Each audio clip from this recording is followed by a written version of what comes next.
Welcome to A1R Psychic Radio here on Moonstruck TV with Amanda Hall Psychic all the way from the Gold Coast. I hope you're getting into the festive spirit. Here in Australia. We certainly don't do it quite as flamboyantly as you do in the Northern Hemisphere, and that makes me a little bit jealous. But I suppose because the weather's so warm and sticky here and we've had so many storms and rain events and whatever that people sort of don't get out there with their fairy lights and decorate the house quite the way you do in the colder climates. But look, we're with you in spirit, and as you can see here on the set, I just absolutely adore Christmas. I've got every Christmas decoration known to man, and I love it. And I still continue to add to my Christmas decorations every year. I've had a rule since I was a very young girl that each year you must buy a new ornament or a new part of Christmas to add to the collection. But I'm a little bit like a Scrooge. I don't like to throw anything out either. So I have a good array of Christmas decorations. Anyway, to kick the show off this week, we're going to start with the Simply Tarot card of the week. And this week, we are actually working with the Three of Wands. I apologise, I'm just looking at my microphone because I've got it in a different spot this week.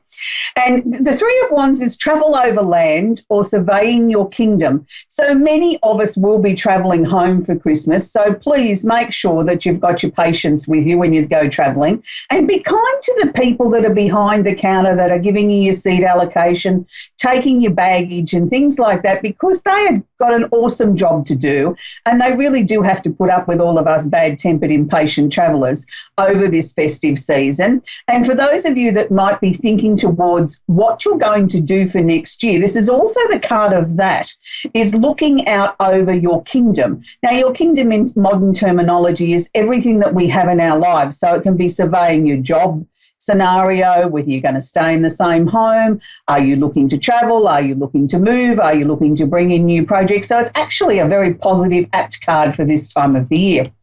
So this week, because we're so close to Christmas, I decided that we wouldn't necessarily focus on a famous person astrologically. I thought we'd use the time to sort of talk a little bit more about the up-and-coming full moon that's coming in to our orbit, that's going to be with us over the festive period.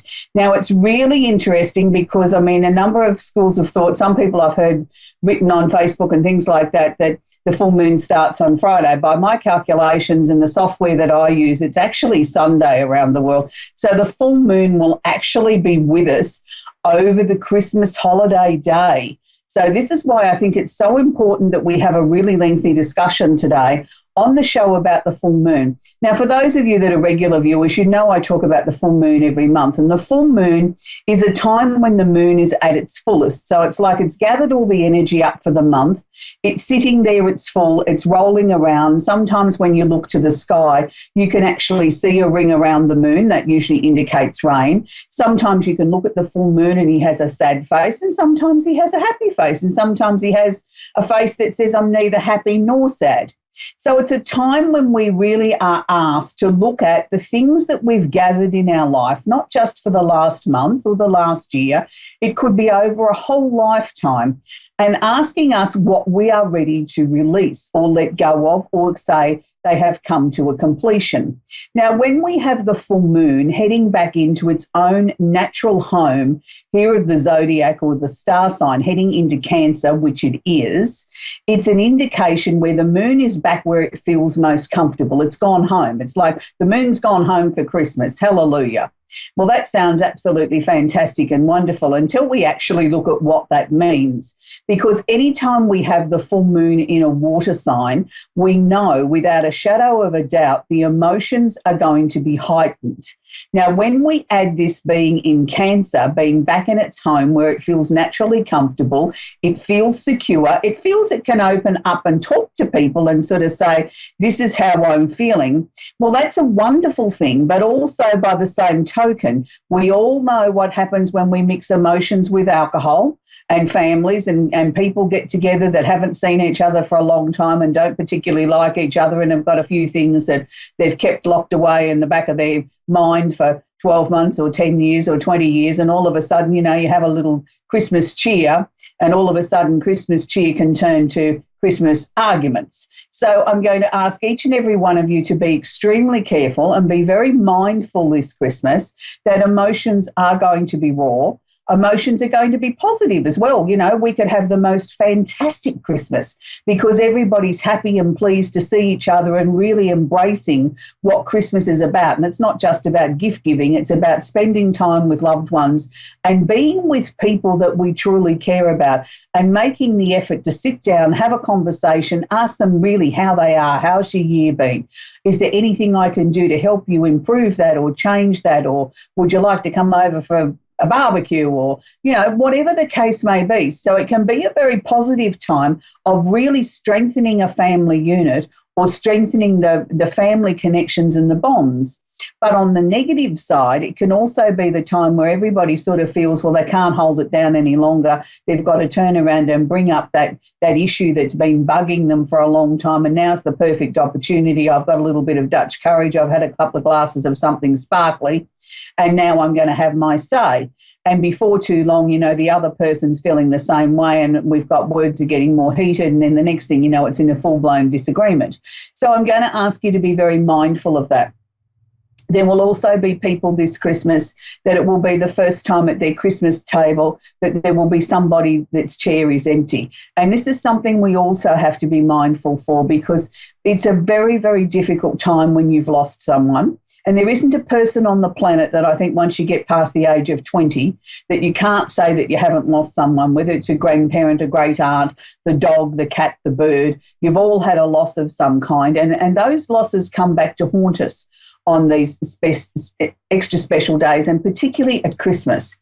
And I know that there'll be lots of people that'll be trying to keep a brave face, and there'll be those that the loss is very new and very recent, and everybody expects you to be a little bit sad. But when you're heading into the second year, the 10th year, the 20th year, people don't expect you to be sad. It's like, build a bridge, get over it. That was a long time ago.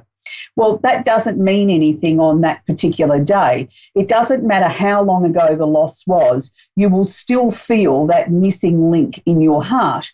And I know for me personally, you know, I've lost many people over the years, and this year's been a particularly tragic year for me. I've lost 4 of my closest friends this year through different various illnesses. And it's not saying that, you know, it's a spate of things happening in my life. It's just, I suppose, a time we get to our lives where we have more people leaving the planet that are in our own age group than we do have coming into our lives, but that's okay. I mean, these things happen. So for me, it'll be a unique Christmas in that way, having lost 4 friends this year. But also, too, for the people that I've lost over the years, and for those of you that watch regularly, you'll know many, many years ago, well over 30 years ago now, I lost my husband. And, you know, people might say, well, after, you know, heading into your 34th year, Amanda, why would you still feel that pain? Of course I still feel that pain. I mean, you know, he was my children's father. Why would I not? The first love of my life.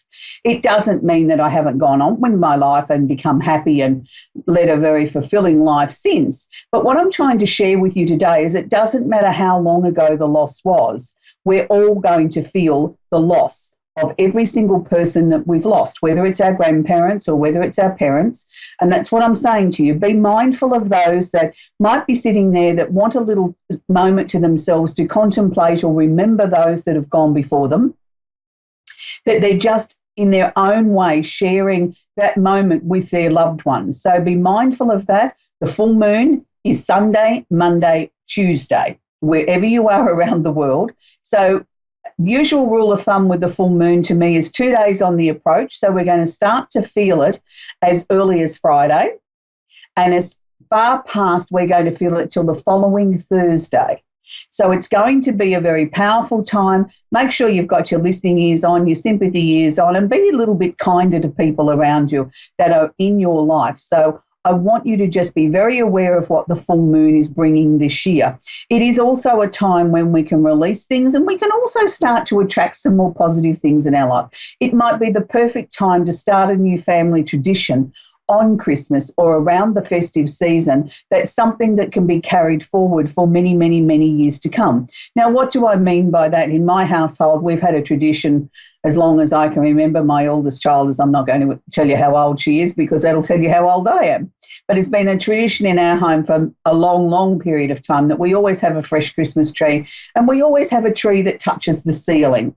And that's something I've continued through the years. My children are well and truly grown now, and I still have that same tradition because I believe that that's a lovely family tradition that they will remember and, share with their children and hopefully their children's children to know that that was my tradition and, my family tradition in our household. So what's your family tradition? Why don't you leave us a little message and share with us your family tradition too? So we're going to move on. If we were going to be working with candles over the festive period and we're going to be working with the full moon candles, it's really interesting because candles can be anything that you want to work with. But if you're particularly working with the energy of the full moon and wanting to release and let go of things, and you've been following the patterns of what we've been talking about on the show, then we're working this week, obviously, with the water sign candle because it's the full moon in Cancer. So you would write a list and you would put on your list 3 things that you'd like to release and maybe 3 things that you'd like to bring into your life, or 3 new traditions you might like to set, or a combination of both. So this is the full moon in Cancer. This is the Cancer candle. So with our extra large candles, we have 2 wicks. I like 1 wick one day and 1 wick the next day. That just gives you a longer burn time. Please always make sure that you put your candle on a coaster. Write your list, pop your list underneath the candle, pop the candle on a coaster, never directly on furniture. The glass containers do actually get quite hot. And the soy wax itself doesn't get hot, but the glass container does. And I wouldn't like you to scorch your furniture. So we write an identical second list and we're working with the full moon candle. Now, this candle has been designed and infused specifically for the full moon. It doesn't matter what energy the full moon's in. We write the identical list, do the same thing, double wick system, lighting one side one day, one side the next day, popping your list underneath the candle, popping your candle on a coaster and putting it out there, burn for 15 minutes to 2 hours. So the reasons why I say 2 hours is that I like to give it plenty of time to sort of really draw towards us our intent, purpose and direction. Okay, so if you haven't got enough room for extra large candles, we do sell a gift box set here that you can make up with the 20 out of the 27 candles we have in our range. You can choose what it is, the candle that you would like. This week I've made it up with 2 water signs and a full moon. You could make it up with any of the 27 candles that you like. These candles will burn for about 15 hours. They have a little glass lid on the top. Again, same principles of like, write your list out, pop it on a coaster. These are perfect for smaller environments like work or travelling, things like that. So that's our little gift box set. For those of you that say to me, look, Amanda, I'd love to work with your candles, but I can't because I can't have the flames going around the situation, then you are able to work with what's known as a melt warmer. Here in Australia, they're about $15. Pick them up at the local supermarket, variety store. What you do is you take a couple of teaspoons out of your full moon candle and your water sign candle, pop it in the top of the melt warmer, turn it on, these are electric, write your list, pop it underneath the melt warmer, putting it on a coaster on the table. You can leave these safely going all day. So you just pop, flick the switch of a night before you, shut up shop for the night or you're going to bed. But that gives you the ability to still work with the energy of the candle in a much, much safer environment. And it goes without saying, when we're working with flames, definitely under no open windows, air conditioners, around dogs, children, cats, and little people particularly are fascinated by flames. We don't want any accidents. So the melt warmer might be a positive alternative for you. Okay, we're going to take our first caller, and that's Darla in Syracuse. Syracuse, are you there, Darla? I'm right here. Hi. How can I help you tonight? Hi, how can I help you tonight, sweetie? Do you have a question for me? Well, yes, I'm about to start college, and I want to know how I'm going to do with that. And I'm also concerned about my marriage with my husband and how we're going to work that out. Okay. College is a big step at any stage, but I think probably more so when you're not doing it straight out of school because, you've got life experience under your belt and you sort of start to put in a few more negatives, don't you, about maybe I'm not going to handle this, maybe I'm not good at this, all those sort of things. Well, darling, can I suggest to you we need to throw those all out the window? You haven't made this decision to go back to college lightly. You've done this because you believe that you're ready to do this. So therefore, you've got the application and the wisdom and the maturity to be able to apply yourself. You know exactly what you're up against. So that you've got an advantage over the young ones coming out of school going into it that are just going there for the party and, oh, we might learn a bit along the way. You're going there with a purpose, and that's a good thing. Now, what I want to say to you is, look, I don't think it's going to be, it's certainly not going to be easy. You're going to have to work for it. You know that. But I actually feel it will be easier than what you've got planned in your mind. You've got all these barriers up there thinking, what if I can't absorb it? What if I can't learn it? And I understand all that. What I want you to do is just approach day by day. Don't be in too much of a hurry to try and look at the whole picture. Let's just break it down into more manageable pieces. That way you won't feel so overwhelmed. And that way then the little milestones that you achieve along the way will be more meaningful and encourage you to keep going. That'll be what keeps spurring you on, keeps giving you that positive energy to keep going. I actually think you're going to do exceptionally well. Even though you keep telling yourself as you walk out of each exam, I think I might have just passed. And then when you get the marks back, you think, wow, that was better than I thought. But it's because you're putting the effort, the energy and the work in. It's sort of you're approaching it in the right way. So that's a good thing. I'm not saying you're not going to have times there where you think, oh, God, I could just throw this out the door and I don't want to see it again. And then, you go away and do something else and come back to it and think, oh, well, I've come this far, I better keep going. And that's a good thing. I mean, I think you wouldn't be human if you didn't have those sort of, bumps in the road. So overall, I think you're going to do exceptionally well, and I know it's the right thing for you to be doing. Had you tried to even do this 12 months ago, I don't think it would have been precisely the right time as it is now. Right. Now, changing gears over to the marriage situation, that's a very, very interesting subject because it's like I've got two people that are swimming around, but you don't actually catch up with each other. It's like one's always ahead of the other, and it's not necessarily saying one's more important than the other or one's cleverer than the other. It's just both of you just never seem to be in sync. And I think this is the part that's concerning you now. Is there enough to hold this marriage together? It's not so much that we don't love each other. Is there enough glue there to keep this together? Because you're frightened on a soul level that by you taking this step to do something for you, like the college, is that going to be the unravelling of your marriage? Well, if that's the case, then the marriage wasn't strong enough to begin with. That's all I can say. Right. So let's not put a focus on that, oh my goodness, this could cost me my marriage. If we send that out to the universe, believe me, the universe will accommodate. What we need to do now is look at the marriage in a different way. It's not the time to sit down and try and have the deep and meaningful and say, look, if you picked up your dirty socks, you'd make my life easier. And if I did this for you, that'd make your life easier. They're the day-to-day issues of a marriage now and the running of a household. I think what we need to do is sit down and have a conversation about what both of us need to do for ourselves as individuals. And then try and find some common ground in that. Sit him down and explain to him, darling, by me going back to college, this is going to mean X, Y, Z amount of hours a week of study and so on and so on. And I know that's going to be boring for you and you're going to sort of feel a little bit neglected and as if I'm not putting you first. But believe you me, I am, because this is as much for you and our marriage as it is for me. So maybe you might want to take up a hobby, or maybe you might, say he likes going 10-pin bowling. Well, instead of going once a week, you might want to go twice a week.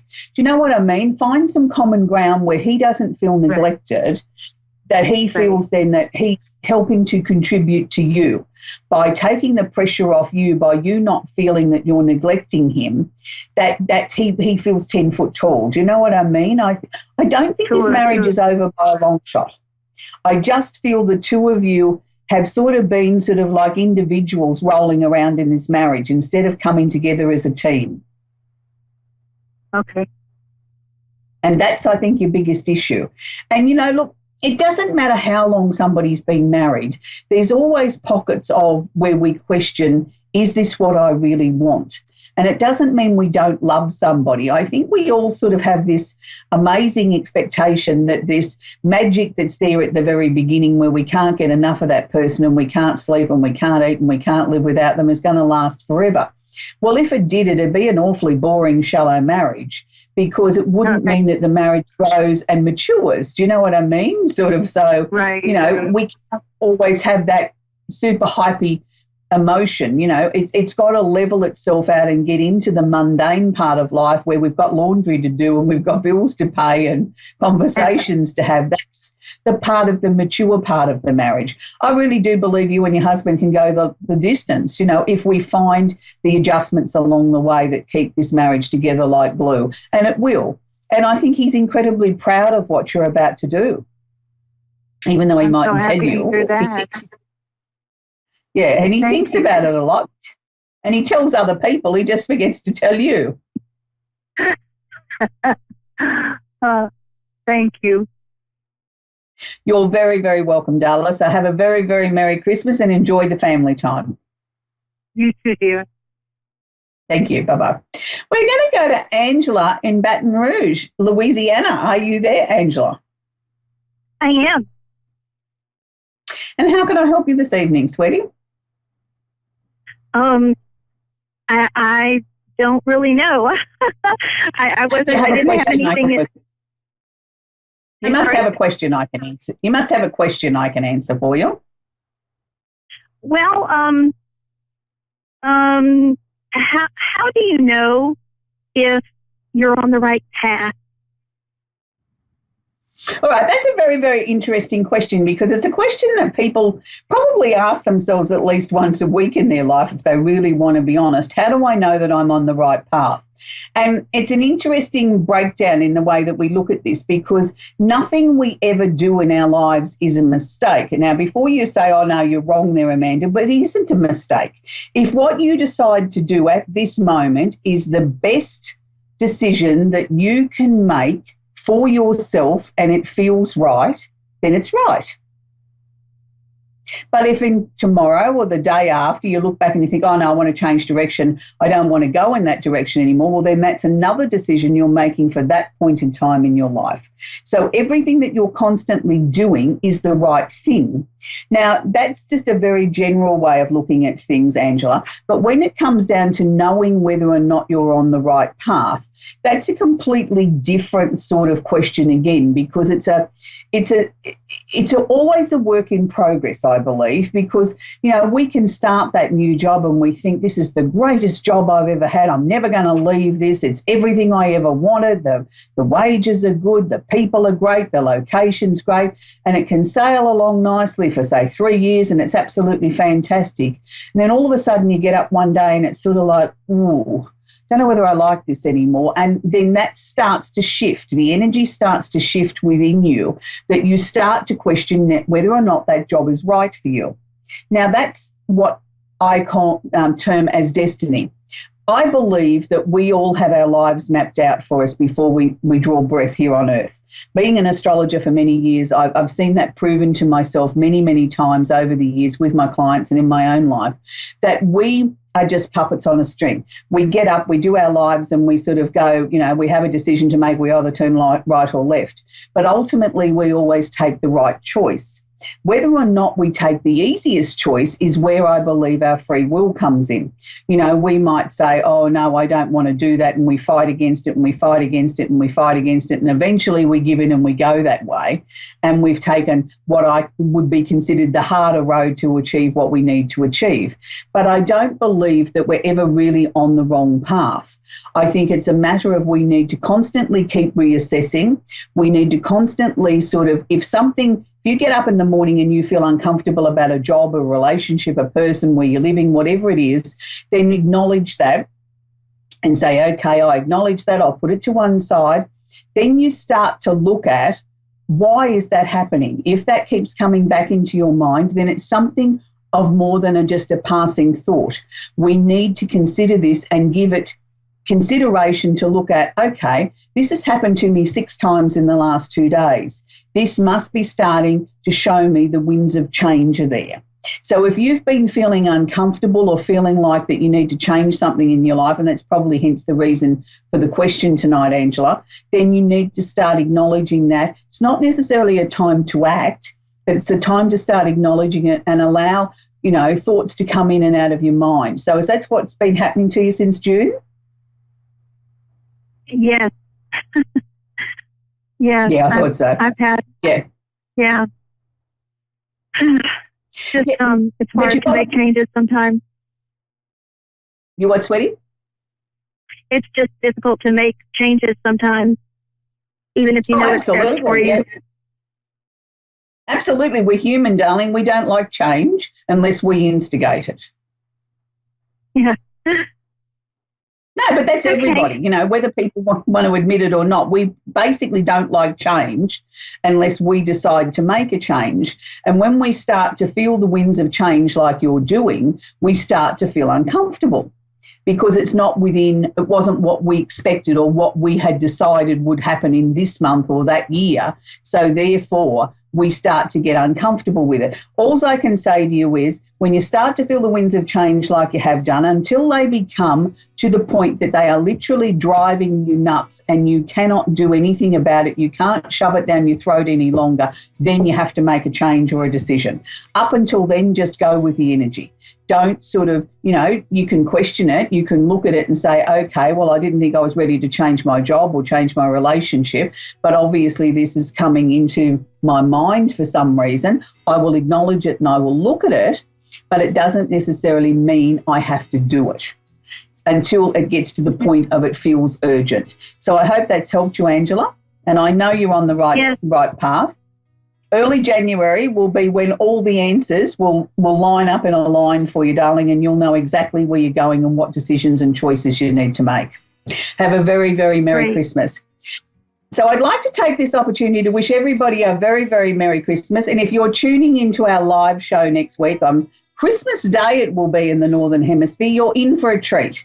I'm going to use the full half hour to do readings for everyone. That will be my present to you, no unusual format of the show. So if you're around at 5 o'clock USA time on Christmas afternoon and you want a reading, book in. I will be doing readings for the full half an hour. So I hope you have a very, very, very Merry Christmas and a very happy and prosperous New Year. And I look forward to seeing everybody next week. I'll actually be in Canberra, in Australia's capital, bringing you the show live from there on Christmas afternoon. Bye for now.